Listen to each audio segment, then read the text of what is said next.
To Durban now, where 3 sisters were shot dead in Umlazi, and we've got Dasen Thathiah who's following that story. Their children, a 5-year-old and a baby, were injured in that particular incident. Dasen, thank you for your time this morning. Just perhaps furnish us with some of the details of exactly what happened and what's set to happen going forward. Well, Rafiwa, it's not like Umlazi and Durban in general doesn't have enough to deal with that rising death toll with the floods. And now we hear of a brutal incident like this one. I just want to take you through what's happened here. You are correct. It is 3 sisters from the Umlazi family that were shot dead, as well as 2 children, the Mkunus, as far as we are told. And they were here in this area that I'm taking you to now. The incident happened late last night.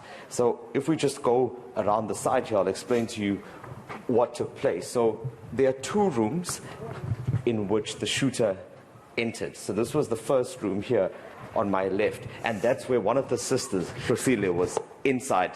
She'd been sleeping on a bed inside this room. The gunman came in here. We're told that he was masked. He had a balaclava on his face. Came in and shot her dead before moving on to this second room. So this is literally just next door. And in this room, this was where the other 2 sisters, as well as those 2 children, were inside. So the 2 children that were shot and wounded were with their mum here, as well as the other sister. And we're told that child, there's a 5-year-old child that was shot in the arm, and a little baby, 7 months old, that was also shot on the hand. So it was after that shooting that the suspect then fled. People say that, as I said, he was masked, so they don't have much of a description of who it was, but he came in here and opened fire in both these rooms and left in a hurry. So right now the children, we are told, are in hospital.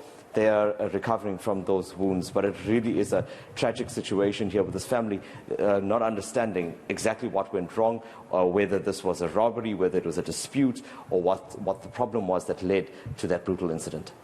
No, absolutely, Dasen Thathiah. I mean, have we had any police officials on the scene starting to comb through the space where the incident happened and resume investigations?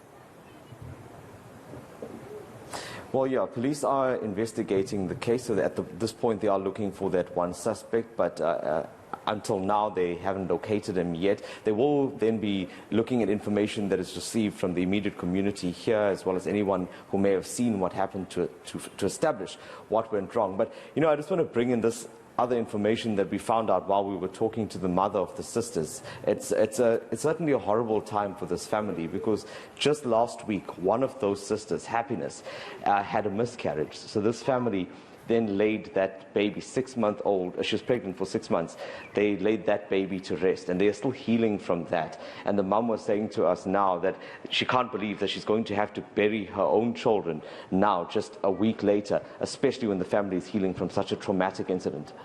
No, absolutely. Dasen Thathiah, senior reporter there. You'll continue to keep us abreast of the developments that happen around that tragic case.